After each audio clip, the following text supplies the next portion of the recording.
Good evening, Belize. It's Thursday and you're tuned into News 5. I'm Sabrina Daly. Here's what's coming up tonight. Former Home Affairs Minister Karim Musa heads to court as Joseph Budna's attorney launches a lawsuit against him. Senior counsel Eamon Courtney weighs in on the claim. Across the border, Belize and Guatemala's foreign ministers meet inside the adjacency zone to tackle mounting tension on the Sarstoon River. In crime news, police have arrested a 49-year-old mechanic in connection with the double murders of two Sarita's delivery men. And on Key Cocker, a police constable is now facing a murder charge months after a fatal stabbing on the island. Plus, in a special edition of Belize on Real, we spotlight Dr. Cecilio Eck and his courageous fight against cancer. All this and more straight ahead. News 5 starts now.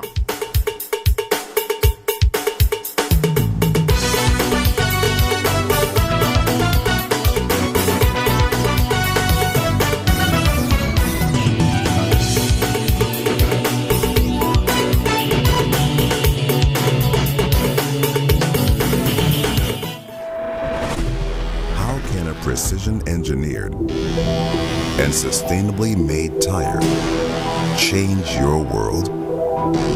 A tire that gives you strength and safety when you need it most.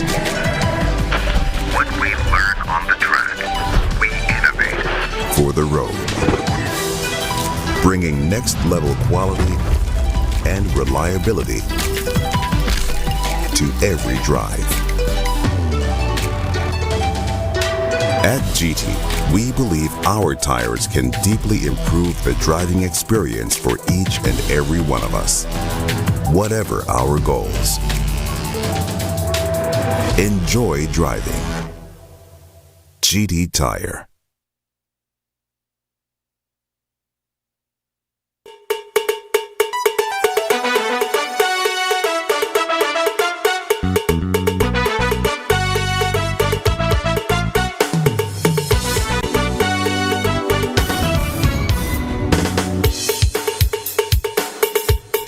Good evening and welcome back.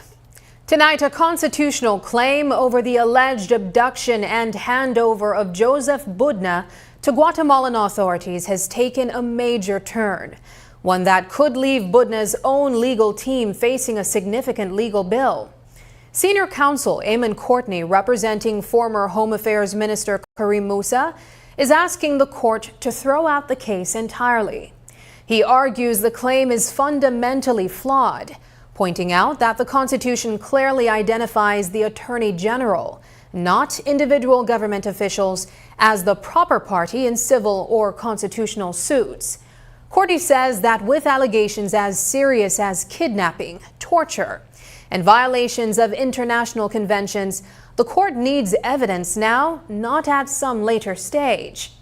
And with the defense preparing to apply for costs, the judge's next decision could determine whether the case moves forward or whether Budna's attorneys will have to foot the bill for what the defense calls an ill-conceived lawsuit. Here's Senior Counsel Eamon Courtney. The application is to strike out the case against Minister Musa, and broadly speaking on two bases. The Constitution of Belize says that if you have a constitutional claim or any civil claim against the state, the proper party as a defendant is the Attorney General and no other government functionary. You are alleging that someone kidnapped you, you're alleging that someone tortured you, you're alleging that someone breached about 4 international conventions.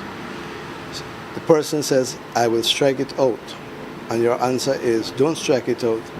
Later on, I will tell you the evidence. As I said to the judge, many things are said in the street. Street facts do not constitute evidence. And Mr. Budna should get his tackle in order and bring evidence if he has any.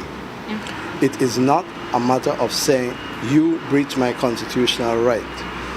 You must defend the case, but I'm not going to tell you now what my allegations against you are. That's a joke. He was saying that they have witnesses they can bring. Do you believe him? I don't. We need to play hopscotch, we need to play jacks.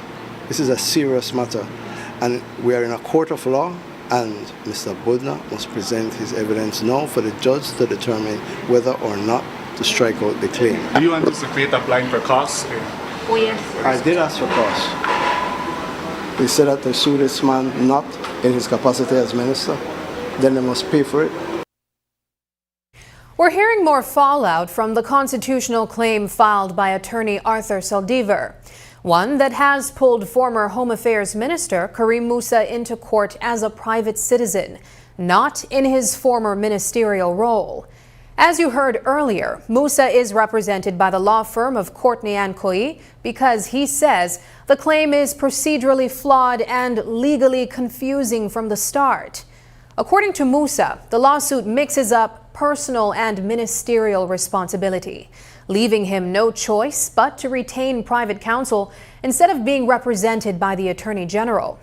Speaking outside the courtroom today, he questioned the credibility of the claim entirely, calling it irregular, frivolous, and even fanciful, but said he showed up because, as an attorney, it's his duty to do so. Here's what he had to say.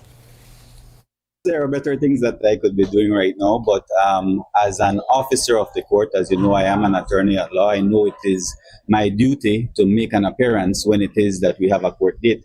I think that that is perhaps one of the beauties of our democracy, that anybody could sue anybody, no matter how absurd or how frivolous, or as you have heard yourself, how fanciful that may be. This case was brought against me. It's fraught with irregularities. Let's start there in terms of the procedure, because not only does it say the Minister of National Security, I believe, or Home Affairs, but it then names me. And so the claimant is going after me personally and as the minister, and so they didn't even know in what capacity they're bringing the claim, as you heard Mr. Saldivar on his foot say again today. So that is one of the complications, because ordinarily this case would have had the representation of the Attorney General for all parties, but because it named me personally, I decided to hire a private law firm to handle this matter. So you brought out the big gun. Well, the big guns come out when it's a big day. And that's where things stand for now, with Musa calling the claim irregular and confused, and with private counsel already in play. The court's next move will determine whether this case goes anywhere or whether it ends right where it started. Even as Joseph Budna serves a lengthy sentence in Guatemala, the foreign ministers of Belize and Guatemala took another diplomatic step forward today in their ongoing efforts to manage the long-standing territorial dispute. Foreign ministers from the two neighbors met at the Organization of American States office in the adjacency zone. This as the case steadily moves toward a final ruling at the International Court of Justice. The high-level meeting called by the OAS focused on strengthening confidence-building measures and mapping out what cooperation will look like once the ICJ delivers its judgment. Belize's foreign minister shared more during a brief press conference held right there at the OAS office. We met today here at the OAS office, Jason Zone office, at the request of the new special representative for the Secretary General of the OAS, Her Excellency Ambassador Orejoya. And both Belize and Guatemala, as you know, have worked through this office to advance our discussions on the confidence building measures and to advance our work as we move towards the final definitive determination of the claim against Belize. So the OAS office has played a very, very critical role throughout this process for the last 20 years. And today we met really to get a review and report on the ongoing work, ongoing activities, to look at what has taken place in 2025, and also to discuss the future role of the OAS office as we move towards a judgment from the International Court of Justice. So what will be the role, the post-ICJ role of the OAS office? So that was the main purpose of the meeting today, and I'm very glad that the distinguished Foreign Minister of Guatemala, His Excellency Carlos Ramiro Martinez, joined us, and we were able to talk about issues of mutual concern to both Belize and Guatemala, and to discuss meaningful ways in which the OAS office can continue to support our efforts to advance peace and stability between our two countries. Guatemala's Foreign Minister Carlos Ramiro Martinez Alvarado is doubling down on his country's commitment to the International Court of Justice process as the long-standing territorial dispute with Belize edges closer to a final ruling. Speaking after today's meeting, Martinez Alvarado stressed that Guatemala will respect whatever decision the ICJ hands down, win, lose, or draw. He called the case a model of how countries can resolve disputes peacefully and through international law. Here's how he put it.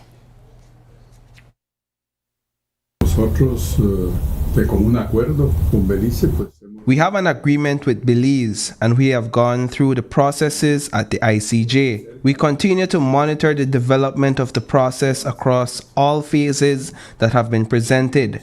I have been vocal in previous forums about our commitment as a country to honor the judgment and remain compliant, and the OAS plays a very important role in this whole process. In the same manner that Minister Fonseca has handled the case, as we reflected on the case for the past 20 years, we will continue to collaborate with them. This was our first engagement with the new representative of the Secretary General. She had already met with other countries, but this was our first official meeting with her. We consider her role as an essential part of the collaboration between our two countries. As we have said before, this process stands as an example of an amicable resolution to a long-standing controversial issue involving both nations. Does Guatemala remain committed to respecting the ICJ's final ruling, regardless of the outcome? Sí, definitivamente. Yes, and like I've said before in many other forums that I've been a part of, our position is with the basic principles according to international law, and the court follows that. So with a firm yes, I respond to your question. With repeated reports of Guatemalan armed forces crossing into Belizean territory, the issue of border incursions was impossible to ignore during today's high-level talks between the two countries. Tensions have been especially sharp in the Sarstoon, where Belize has documented several confrontations over the years. The latest just last September, when Guatemalan personnel planted their flag on Sarstoon Island, a spot Belize insists is unquestionably its own. So we asked Minister Fonseca whether Guatemala's foreign minister had offered any explanation for those actions. Did Guatemala, in the foreign minister in these discussions, acknowledge or explain, give an explanation to the actions of its military elements involved in these incidents? Yeah, we have, as you know, we have an ongoing dialogue at the political level between Belize and Guatemala. So it's an ongoing discussion, and in every meeting that we have at the bilateral level, or even today, we discuss these issues with a view to finding some mechanism, putting in place some mechanism, some structure that will allow us to ensure that tensions are reduced between our two countries, especially the two militaries, and that we are able to peacefully resolve any of these issues when they arise. So, for example, one of the issues we discussed today under the auspices of the OAS is how can we improve military to military engagements and communication and coordination between the militaries, because that is where on the ground we have to ensure that there are no mistakes made and that tensions are reduced on the ground. So those are things that we have always discussed between ourselves, and we will continue to dialogue on and discuss, because I believe we both agree that it is important that we reduce tensions and ensure that there is always peace and stability between our two countries. We also put some tough questions to Guatemala's foreign minister about those recurring incidents in the Sarstoon involving the Guatemalan armed forces. We asked him directly whether Guatemala has any plan to dial down tensions in the area, or if the country intends to put an end to these encounters on the Sarstoon River once and for all. Here's what he had to say.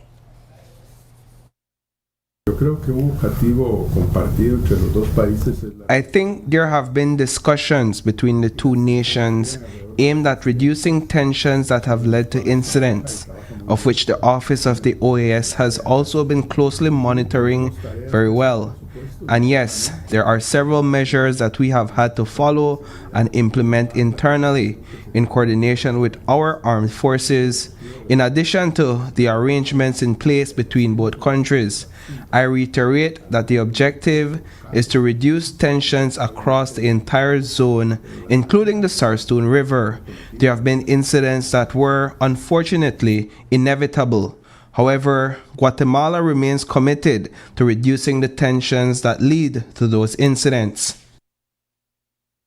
As we mentioned earlier, today's high-level meeting was put together by the OAS office.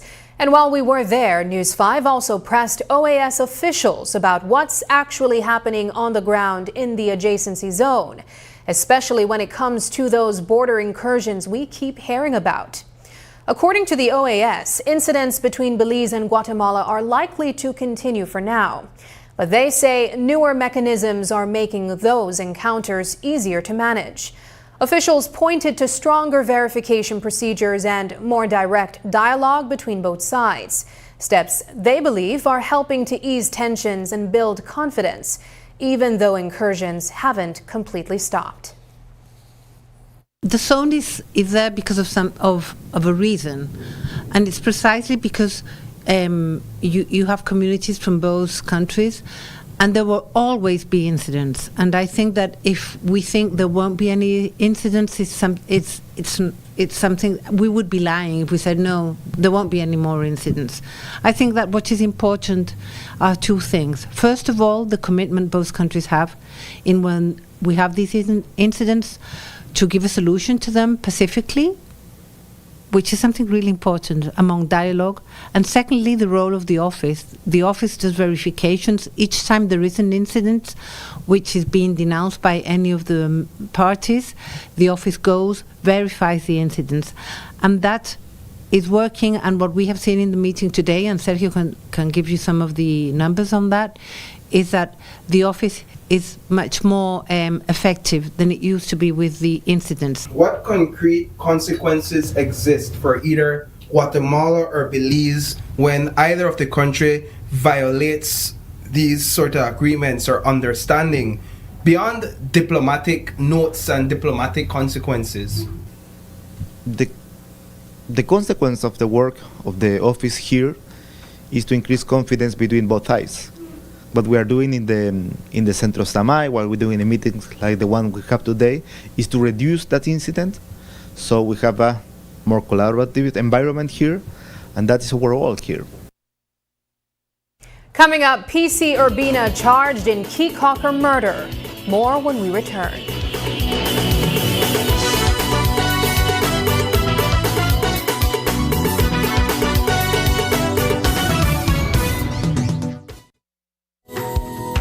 In the heart of the Cayo district, Calico Jacks is proving that sustainability and success can go hand in hand.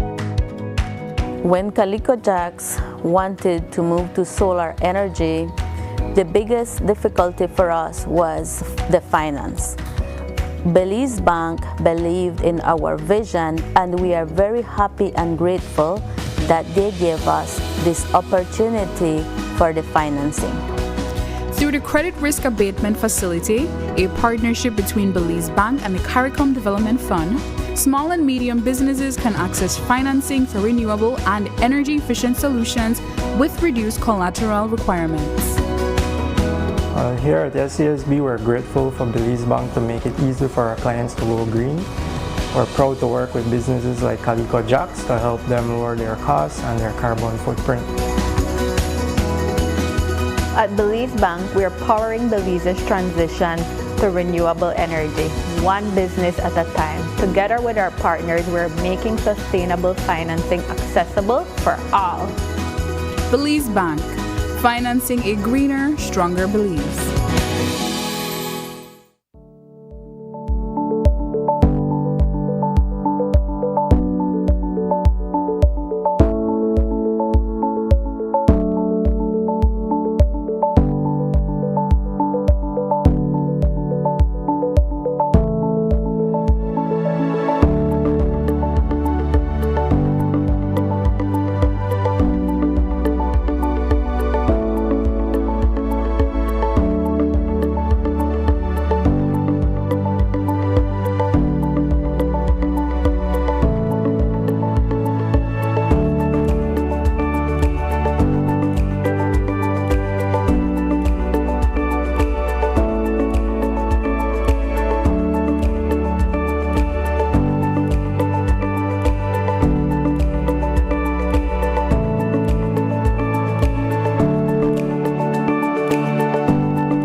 My data done, and I really need to get my ADA out today. Really?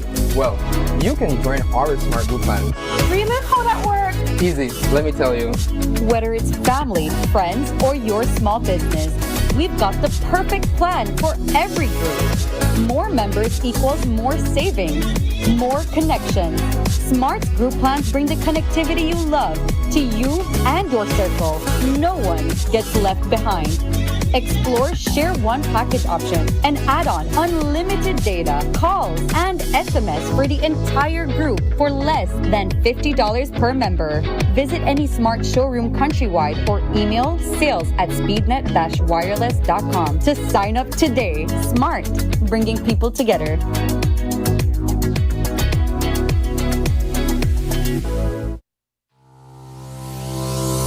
Need to submit your sickness benefit claim online and have a physical medical certificate?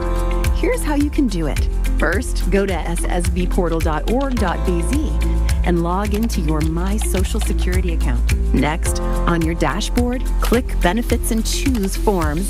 Review the requirements, then click Continue to proceed. Click Apply under Sickness Benefit to start your claim. Review and confirm your banking information. If it is not correct, select No and follow the steps to update your banking details. If your banking information is correct, select Yes. Next, if your illness is not related to an injury at work, select No and proceed to upload your medical certificate. Select your claim period and confirm your employer details. Read the declarations and click each to agree. Click Submit and you're done. A confirmation email will be sent to you. Your employer will also receive an email with your claim details and a request for your salary information. If needed, submit your sickness benefit claim online and receive real-time status updates.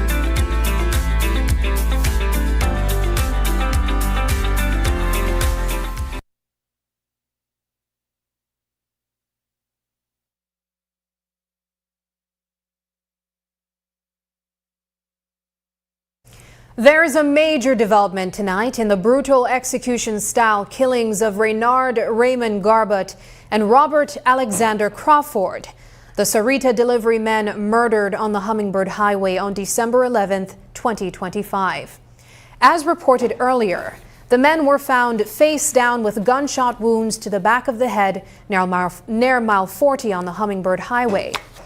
Their delivery truck was discovered abandoned with its cash pan emptied, prompting police to immediately treat the case as a robbery turned double murder.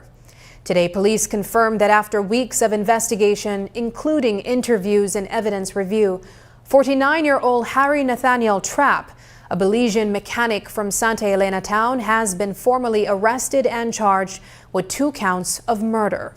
The arrest was made earlier today. Trapp is accused of killing both Garbutt, 22, and Crawford, 43, who were discovered along a feeder road after disappearing during their delivery route from Dangriga to Santa Elena. Investigators had earlier revealed that the truck's GPS showed it had been stationary since 3:48 p.m. on the day of the murders, hours before their bodies were located. The arrest marks the first major breakthrough in a case that shocked the nation and devastated the families of both men.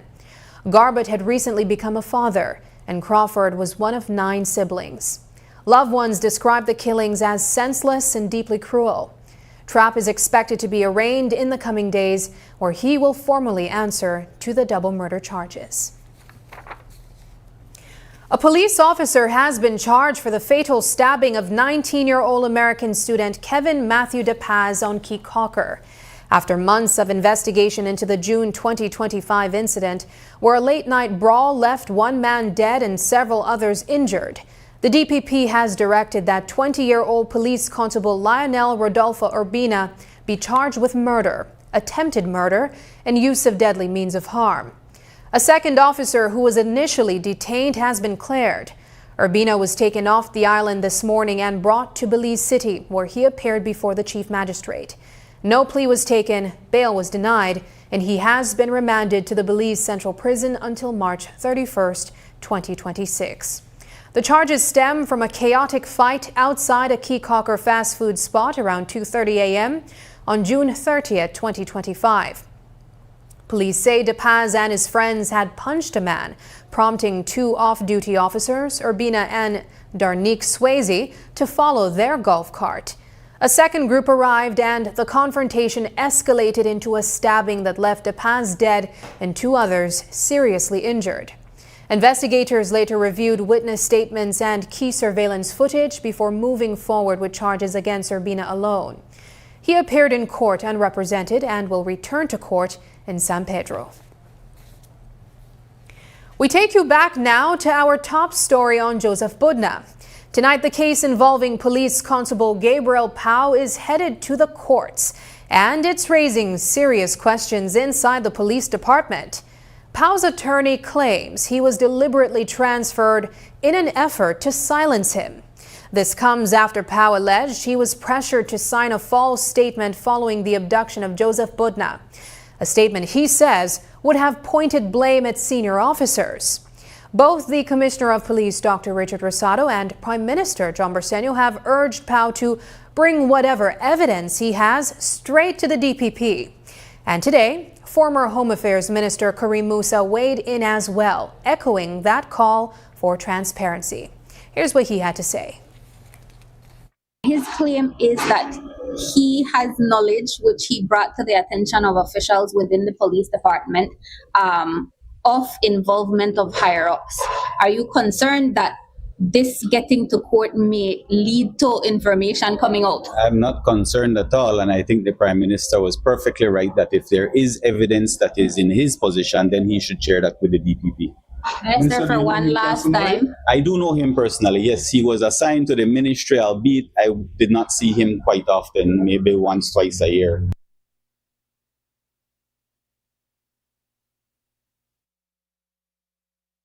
So as this case heads to court, the message from leaders remain the same.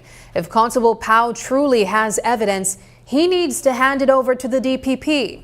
Former Minister Karim Musa echoed that call today, saying transparency is the only way forward. We'll keep following the developments. The decision to pull the proposed 13th Amendment has drawn mixed reactions. And while several elements may still be revisited, one feature in particular is priority for former Minister of Home Affairs Karim Musa.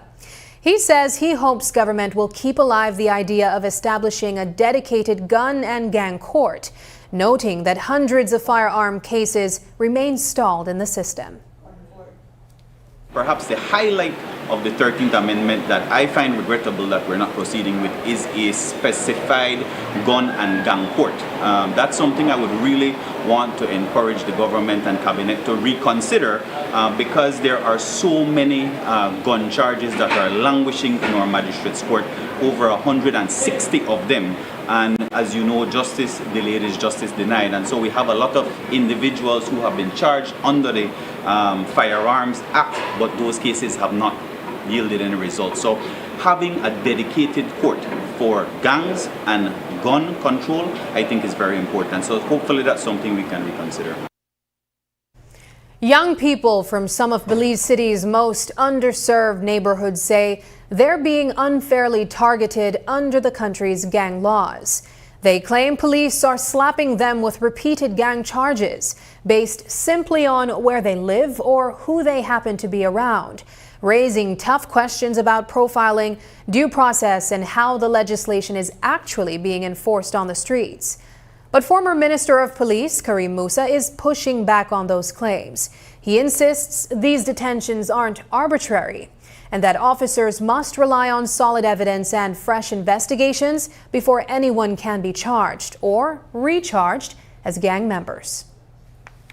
I know that whenever individuals are detained, they go through a rigorous investigation process in determining whether they are members of gangs, whether it's from photographs, from Facebook posts, from interrogating individuals in the community, getting evidence to leading to that. And so there may be instances where individuals are detained, but perhaps it's because they are starting an investigative process, because you can't just charge without having the evidence to lead to that charge. So that's something that eventually I would think that comes, no, the charges. I know a lot were pleading guilty. They cannot be charged again for being a member of a gang. Yes, so if you are convicted of being a gang member and after that conviction you come out and you continue to operate as a gang member or leader, new evidence can be created against you from the date of your conviction, obviously, to the date of your next subsequent trial of being a gang member. And so it would have to be new evidence. It can't be relying on old evidence that led to your conviction. The debate over Belize's proposed 13th Amendment is far from cooling down. And today it got another high-profile voice weighing in. Former Home Affairs Minister Karim Musa is pushing back against criticism of the constitutional change, saying the public shouldn't mistake the ongoing legal fine-tuning for a lapse in the law. According to Musa, the amendment isn't creating anything new. It's simply lifting existing anti-crime measures from the Crime Control and Criminal Justice Reform Act and giving them constitutional backing to prevent future legal challenges. He says states of emergency remain fully supported in law, even as the Attorney General's office works out the final details of how they'll be formalized. We caught up with him today for more on the controversy. When you look at the 13th Amendment, it was really just elevating a law that already exists in the Criminal Justice Reform Act, Crime Control and Criminal Justice Reform Act, and elevating it to the status of the Constitution so as to bar it from being attacked per se as being an unconstitutional law. So the law is still there and it can still apply. There's also still a law of the state of emergency that can still apply. We have two conflicting judgments that are going to make their way through the courts to the CCJ eventually, I'm sure, and then we'll have a clear determination then in terms of the applicability of states of emergencies in Belize. But for the time being, those things are still a law. And while Karim Musa insists the 13th Amendment is simply giving existing anti-crime powers a constitutional shield, the legal back and forth is far from over. With conflicting rulings now headed for the CCJ, it may be some time before Belize gets a final answer on how far states of emergencies can legally go. After the break, Belizean community rallies as Dr. Eck faces cancer's return. But first, here's the latest weather update from the Belize Met Service.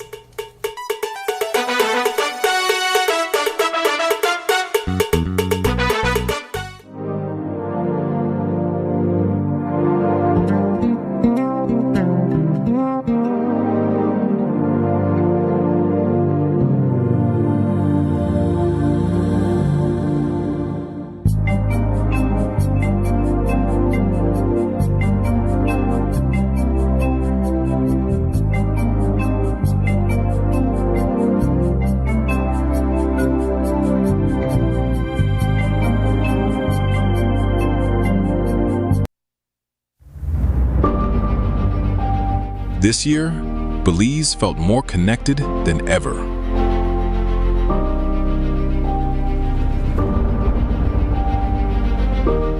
We stood with the moments that shape us, our culture, our youth, our stories.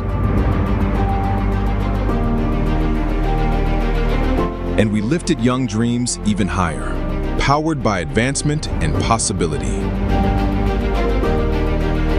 Everywhere, Belize is growing, and as the nation evolves, so does the way we connect.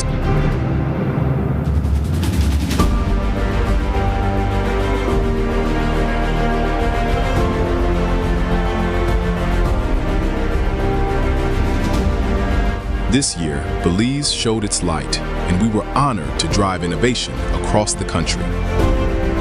As we look ahead, our promise is simple: to unite communities, nurture dreams, and continue leading Belize's digital transformation. From our Digi family to yours, wishing you a bright and prosperous 2026. Happy New Year!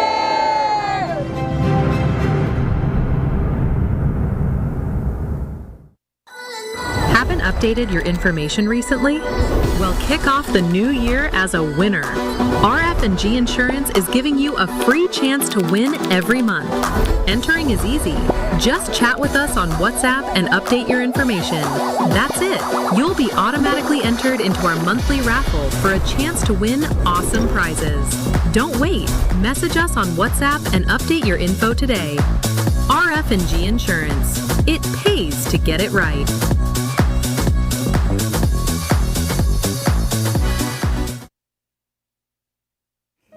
Every night, I bring you the stories that matter, delivering the facts with professionalism and heart. As an anchor, my goal is to keep you informed, connected, and engaged with the world around us. But the news isn't just about the headlines.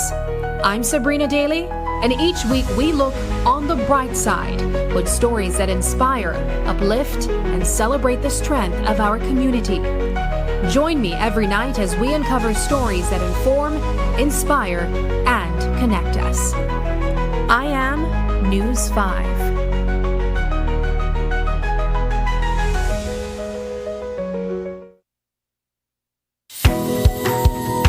In the heart of the Cayo district, Calico Jacks is proving that sustainability and success can go hand in hand. When Calico Jacks wanted to move to solar energy, the biggest difficulty for us was the finance. Belize Bank believed in our vision, and we are very happy and grateful that they gave us this opportunity for the financing. Through the Credit Risk Abatement Facility, a partnership between Belize Bank and the CARICOM Development Fund, small and medium businesses can access financing for renewable and energy-efficient solutions with reduced collateral requirements. Here at SCSB, we're grateful for Belize Bank to make it easy for our clients to go green. We're proud to work with businesses like Calico Jacks to help them lower their costs and their carbon footprint. At Belize Bank, we are powering Belize's transition to renewable energy, one business at a time. Together with our partners, we're making sustainable financing accessible for all. Belize Bank, financing a greener, stronger Belize.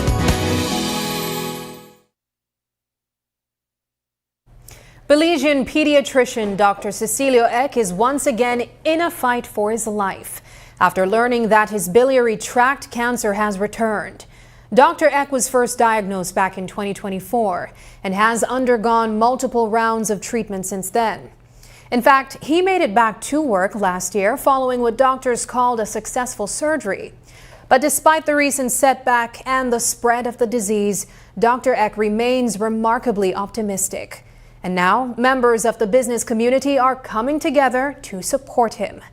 They're organizing a fundraiser on January 30th at the Belize House of Culture to help with his ongoing treatment. Today, we caught up with Dr. Eck to hear how he's holding up and to learn more about the upcoming event. News 5's Brittany Gordon has the story in our special edition of Belize on Real.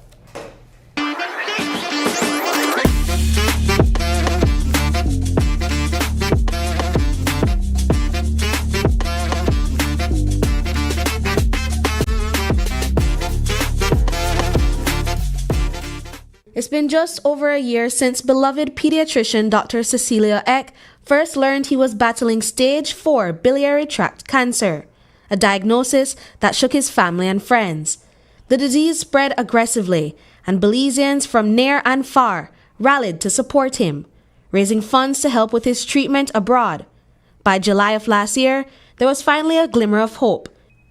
Dr. Eck underwent a complex shoulder reconstruction surgery, and for a moment, it seems things were turning around. But tonight, there's difficult news. The cancer has returned, and it's once again spreading. The treatment was working. We got chemotherapy, radiotherapy, and the chemo and immunotherapy was working quite well. On maybe the first week of December, I started to feel some pain in my left hip.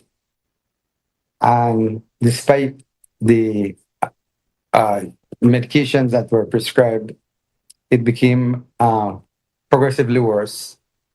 Hence, we had to come back to Merida to get a scan done. Unfortunately, the scan was done in Merida, so we had to fly to Mexico City to get that scan done, which proved that the cancer had returned. Dr. Eck explains that the cancer has reached his hips, causing intense pain whenever he sits or lies down, and making even simple movements difficult. So we did some radiotherapy. I'm in the today I should receive the 8th of 10 treatments of radiotherapy on the hips, and I'm already feeling some relief from the pain. So it is working. We hope that the new chemo will work to decrease the cancer in my body. Dr. Eck has dedicated himself to pediatrics for over 2 decades. Across Belize, parents and children have grown to see him as a trusted doctor and friend.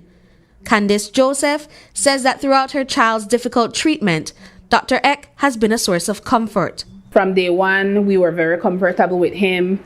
And being a first-time mom, you know that we would have like so many questions. And I needed to have a pediatrician that I felt comfortable with. I could call him at any time and he would not have any type of attitude. Like, I would start off by saying, I'm sorry to be calling you this late. I know it's a Sunday, but Kai has a fever or something is happening. That he has like this spin wheel thing of lollipop that he turns, and it has like so many different options, and the kids just light up right away when they see that. Then he has a book of stickers that he pulls out. I remember my daughter going, and when she left the office, she had stickers like every part of her, all over her face, all over her hands, and she didn't even remember that she was feeling sick. Madiska is hosting a fundraiser called Hope for Dr. Eck on January 30th at 7 p.m. at the Belize City House of Culture. The night will feature live music, raffles, food, drinks, and even a complimentary glass of wine at the door. Content marketer Luisa Balona tells us more. You can expect great music from different entertainment persons. For instance, we will be having DJ Woody, DJ Clarks and Smurf Entertainment, Stone Jam and Firestarter Songs. We'll also be having great food, and also we're going to be having our own bar, so you can get your drinks there. We'll also be having wines as well. For instance, we have the Prestigium, just to give an example of the type of wines we'll be selling there. Guests will also have the chance to win prizes, such as aroma spa therapy sessions, and can also purchase high-end wine and luxury furniture. But Balona says the real reason to attend goes beyond the prizes. It's about Belizeans coming together to support a truly meaningful cause. Not only is it a worthy cause, but he is a very dear person to many Belizeans, not just us here at Madiska. You know, like I said earlier, he was my pediatrician when I was a child, and I remember all the times when it was my birthday, he would send little cards wishing me happy birthday. So that was very special. And I know it's not just me, but he does that to every other child within Belize, I assume. A key part of Dr. Eck's care is the strong sense of trust he builds with his patients. And it is that trust that keeps him in the hearts of his patients for years to come. One of my favorite days were a time when I went for a checkup, and he was being like really goofy with me, and I got a lot of stickers and I got a lollipop. Tickets are going for $100, and you can pick them up at the Madiska office, grab them online, or buy them right at the door. Throughout his ongoing treatments, Dr. Eck has shared how deeply grateful he is for the unwavering support he's received from Belizeans. But he also wants people to know that his journey isn't just about him. He hopes his story inspires others to keep pushing forward, no matter the challenges they face. I've chosen to make my illness public for the simple fact that I want to raise awareness for cancer, and I want everybody to not be so afraid of it. This is what usually happens. You get a cancer, it has spread all over, you get multiple opinions, and during the treatment, sometimes it works for a little while, and then the cancer changes and becomes smart. And because of that, you'll have to get a couple of steps backward before new treatments are started again. And that's where I'm at. So no hope is lost. We're still hopeful that we can get over this. All Belizeans are invited to purchase a ticket, and donations towards Eck's treatment is encouraged. Brittany Gordon for News 5. Back in December, the Belize Government Lotteries Limited announced that 9 Belizeans had struck it lucky in the $1 million jackpot draw. 8 of those winners quietly came forward and claimed their prizes. But one ticket holder never showed up. And because the 30-day redemption window has now closed, more than $100,000 has officially gone unclaimed. So what happens to all that money? We reached out to Managing Director Janella Spat, who explained that the rules, printed right on the back of every ticket, are clear. If a prize isn't claimed within 30 days, it automatically reverts to the company, that is. Espat says sales from this year's jackpot didn't generate profits, but the board of directors has still decided to donate the unclaimed winnings to charity. The beneficiary or beneficiaries will be chosen at the next board meeting in mid-February. The company also noted that forfeited winnings aren't unusual, especially when tickets are bought through sub-agents rather than the app or website. And in this case, the unclaimed ticket wasn't purchased digitally, so the would-be winner remains completely anonymous. There's a surge of excitement around the newly nationalized hydropower company, so much so that Belizeans have snapped up more shares than were even available. Demand shot past expectations, with locals and major institutions applying for roughly 4.5 million shares and about 500,000 more than the initial offering. At just $29 a share, more than 2,000 individual investors jumped in, along with credit unions, pension funds, and even the Social Security Board. Now, to meet that overwhelming demand, the government says it will release additional shares it had held back, while Hydro Belize gears up to issue bonds to buy out the state's remaining stake. And by February 2026, the company that powers nearly a third of Belize's electricity grid will be fully in private hands. So what does this wave of investment really mean, and what comes next for shareholders? Today, we put those questions to Hydro Belize President Kay Menzies. Right. I know this is relatively new. It's been a long time since there's been an IPO of any kind, any public share offering. Probably, maybe you weren't born the last time it was done for BEL or BTL. So this is new, and what it is now that everybody has applied and will have received a response either by email or in person if they deliver it at the bank, saying we've received your application.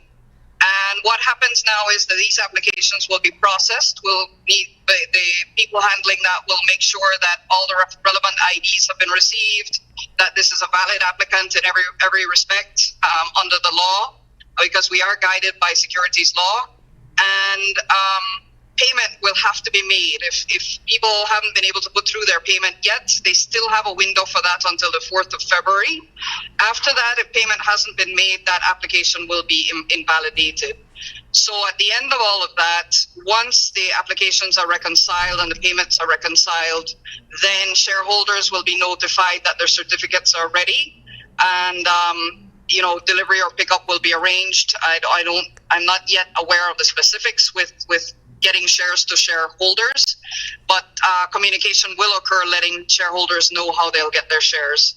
So that confirmation will take a few days because it's over 2,000 applications being processed, but they should be hearing, I would say, in the next week or two, where things are going next. But that's what they should be expecting. The stages are to make sure payment is received, make sure the application is valid in all respects, and then prepare the shares and contact the share owners to say we've got it ready for you. When we return, Musa dismisses monopoly claims in telecom.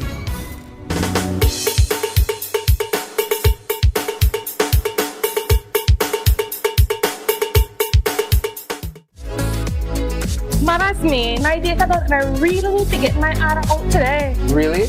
Well, you can join our Smart Group plan. Really? How that works? Easy, let me tell you. Whether it's family, friends, or your small business, we've got the perfect plan for every group.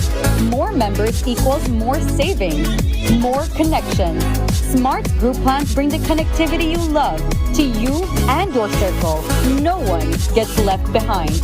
Explore Share One package option and add on unlimited data, calls, and SMS for the entire group for less than $50 per member.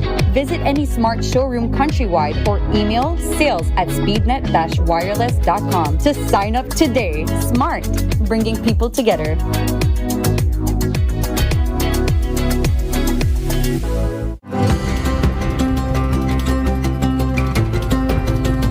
For decades, BEL has powered Belize's growth and progress, lighting homes, energizing industries, and fueling national development.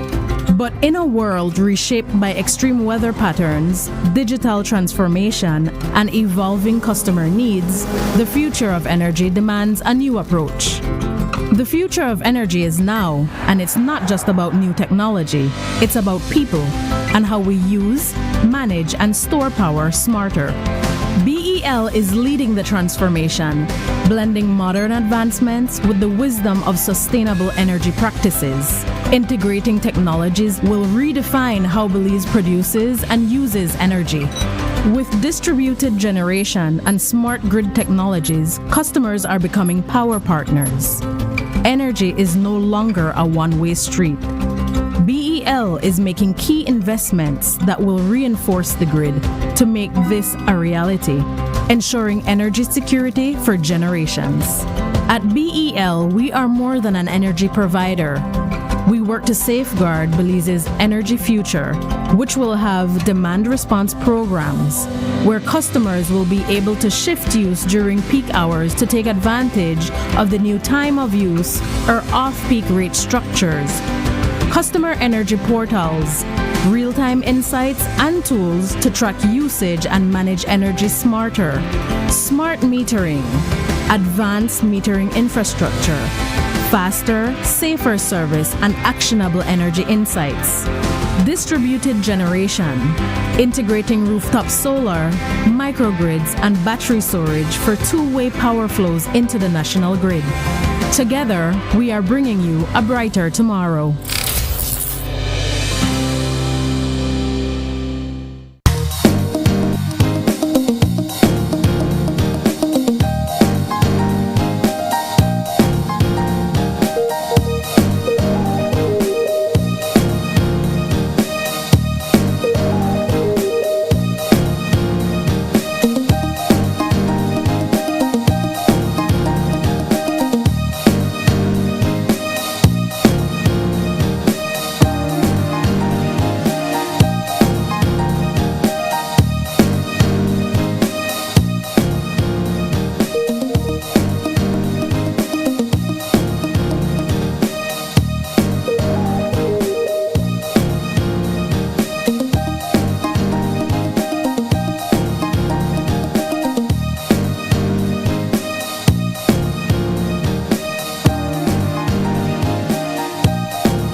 Every connection we make is more than just a signal.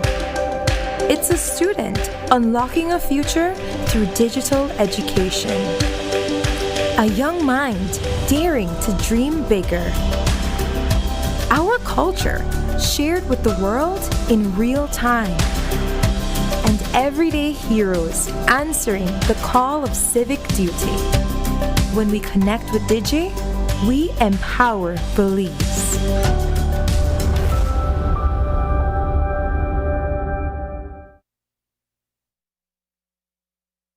The debate over the future of Belize's telecom landscape is heating up again.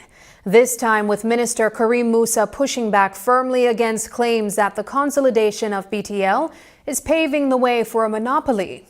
Musa says it's actually the opposite, arguing that Belize is on the edge of what he calls super competition, with international providers and emerging technologies gearing up to shake things up. And on the question of conflict of interests at the cabinet level, he says those concerns were put squarely on the table, even noting that the Prime Minister offered to recuse himself from Tuesday's meeting with BTL executives. Here's how Musa explains the path forward. I don't see it as a monopoly, and I'll tell you why. I believe that we are entering into an era of super competition. When you look at Starlink, when you look at the type of resources that they're going to be coming with in terms of implementing their networks here in country, and other potential networks from international sources, it's going to be super competition. Again, it's not the Prime Minister that owns the company, and the Prime Minister, as a matter of fact, even offered to recuse himself. But that did not stop us. We said, no, it isn't necessary, Prime Minister. That did not stop us from voicing our very candid questions that we had, concerns that we had. And so it did not have that type of impact. And so, like I said, he offered to recuse himself, but Cabinet did not feel that necessary. Every day, roughly 800 students from villages in Guatemala cross into Belize to attend school, learning in English and taking part in our education system. But processing all of those documents at the border can take time. Now, the Immigration Department has rolled out a new border card designed to speed things up. Instead of long waits at the booth, the card can be scanned in seconds, helping students move through more efficiently while still keeping identity checks secure. Today, the Minister of Immigration walked us through how the new system works and what it means for both countries. The border crossing card is a new concept. We recently introduced it first at the Guatemalan border, but as you know, it is only being utilized for the children who come across for school every single day. And let me make this very clear. They come across every single day acknowledging Belize is a separate country, and I think we have to accept that.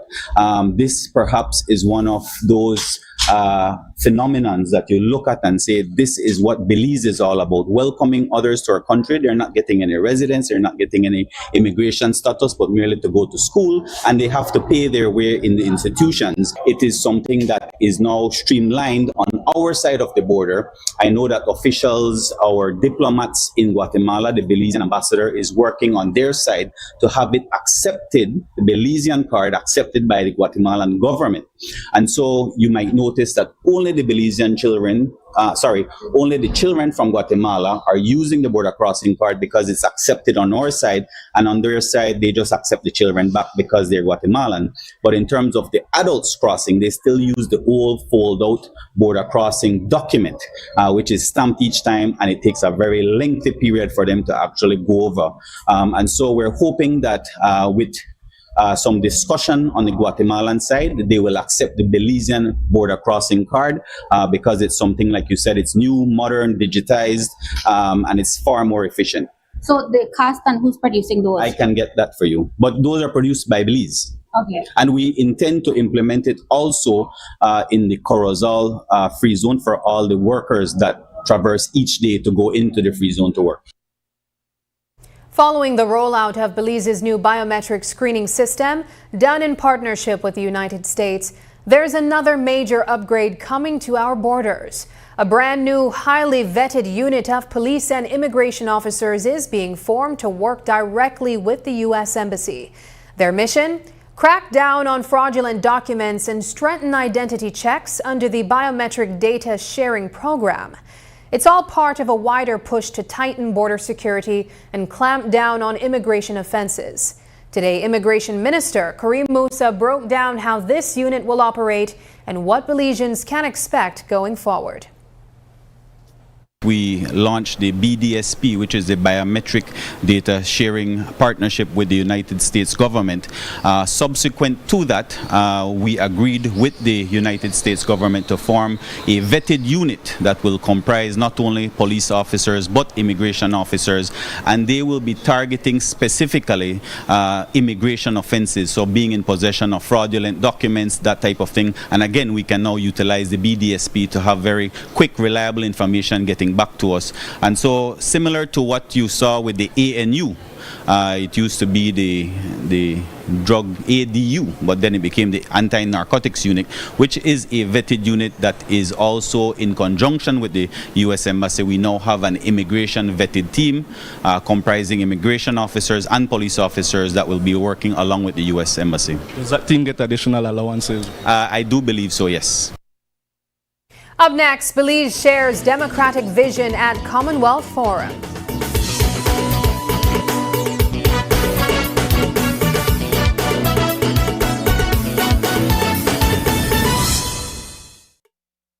January, it's time to jumpstart your 2026 with Cellular World. Stay connected with a new smartphone starting at just $119. Find tablets for kids, students, professionals, and creatives starting as low as $129. Create unforgettable memories at home with clear image and sound on a new smart TV starting at only $369. Take your music everywhere with JBL headphones and speakers that keep up with you on all your adventures. Or level up your fun with the latest video consoles and gaming accessories at the best price. And enjoy a fresh start at home with appliances designed to make everyday life easier. Jumpstart your 2026 at your nearest Cellular World location: Belize City, Belmopan, San Pedro, and Orange Walk. Or contact our virtual store at 615-5141. Man, that's me. My data done, and I really need to get my ARA out today. Really? Well, you can join our Smart Group plan. Really? How that work? Easy, let me tell you. Whether it's family, friends, or your small business, we've got the perfect plan for every group. More members equals more savings, more connections. Smart group plans bring the connectivity you love to you and your circle. No one gets left behind. Explore Share One package option and add on unlimited data, calls, and SMS for the entire group for less than $50 per member. Visit any Smart showroom countrywide or email sales@speednet-wireless.com to sign up today. Smart, bringing people together.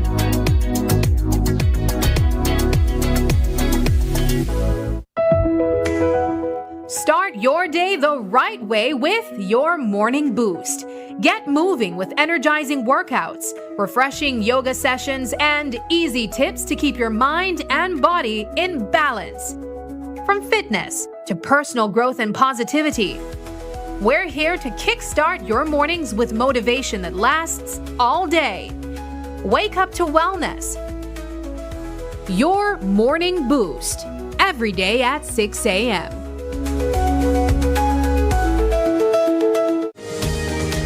Unwrap the joy of crystal clear picture and sound from Aiwa, the brand that offers you affordability and exceptional quality. Aiwa has a wide range of exceptional products to choose from, such as TVs, speakers, headphones, home appliances, and much more at affordable prices that won't break the bank. Enhance your audio-visual entertainment experience with Aiwa, and for your convenience, parts are readily available in country for hassle-free maintenance. You can find Aiwa products at your local electronics store countrywide. Choose Aiwa, the best in home entertainment and household appliances.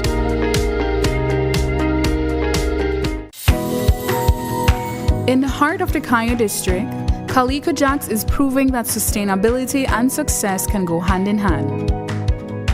When Calico Jacks wanted to move to solar energy, the biggest difficulty for us was the finance. Belize Bank believed in our vision, and we are very happy and grateful that they gave us this opportunity for the financing. Through the Credit Risk Abatement Facility, a partnership between Belize Bank and the CARICOM Development Fund, small and medium businesses can access financing for renewable and energy-efficient solutions with reduced collateral requirements. Here at SCSB, we're grateful for Belize Bank to make it easy for our clients to go green. We're proud to work with businesses like Calico Jacks to help them lower their costs and their carbon footprint. At Belize Bank, we are powering Belize's transition to renewable energy, one business at a time. Together with our partners, we're making sustainable financing accessible for all. Belize Bank, financing a greener, stronger Belize. Belize's presiding officers have returned home after representing the country on the world stage at the 28th Conference of Speakers and Presiding Officers of the Commonwealth in New Delhi, India. The high-level gathering brought together leaders from more than 60 parliaments to tackle some of the most pressing challenges facing democracies today. From the role of speakers in protecting democratic norms to how artificial intelligence is reshaping parliamentary work, to the growing influence of social media on lawmakers. At the conference, Deputy Speaker Marconi Leal Jr. spoke about the need to strengthen governance across the Commonwealth and shared Belize's own hopes for a more modern and resilient National Assembly. Today, he told News 5 what the experience means for Belize's parliamentary future. Well, it was definitely an exciting opportunity to be in India for the 28th Conference for Speakers and Presiding Officers. It's an opportunity where the Commonwealth, 56 countries in the world, get their speakers and presiding officers, what we would call President of the Senate, together to talk about how we move Parliament forward. In Belize, there's so much that we're already doing. We already have the live broadcasting of Parliament and the legislative process that we go through at the National Assembly.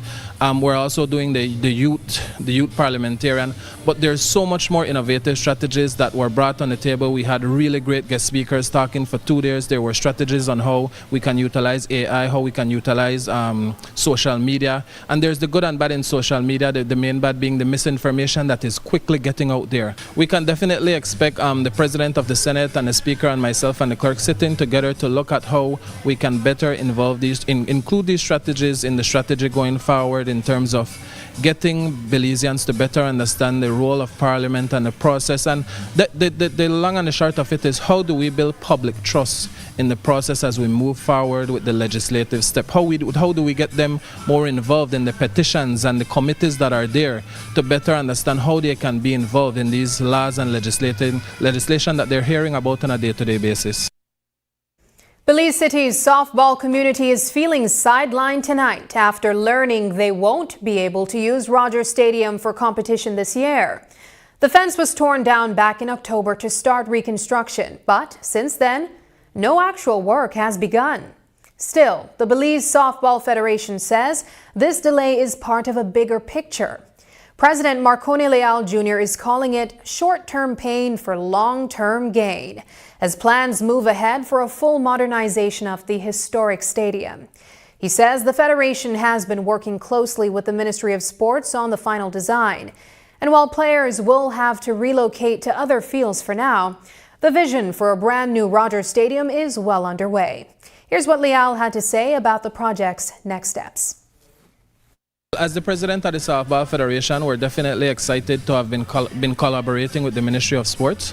We're finalizing the details of a new design for a new Rogers Stadium. We know Rogers Stadium is the home of softball, the home of baseball. So many little leagues. I hear about the stories of little league used to being there. So as the Softball Federation, over the past few months, we've been finalizing the details with Minister Mala and Minister Devin Daly and CEO Nicole Solana. And so in a few weeks, we're going to be finalizing and sharing the full details of that. But in the softball world, we're definitely excited about what is to come because it's big. It's going to allow us to do so much more in terms of the game we play on a day-to-day basis, our international preparation, and the well-being of the sports going forward in terms of how we play. In the meantime, we have to look at different fields that are available. Unfortunately, there's not much field. One of the main things is the softball backdrop. And so for now, we're looking at Sand Hill and Barrel Boom, which are in close vicinity, where we have the facilities there in terms of the proper fence, the proper bathroom facilities and selling areas. And so we'll be there for this year, and the hope is that by next year, we have a spanking brand new Rogers Stadium. And that's the news. Tonight's broadcast is available at greaterbelize.com, on our Facebook and on YouTube. I'm Sabrina Daly. Thanks for joining us, and from all of us here at News 5, good night.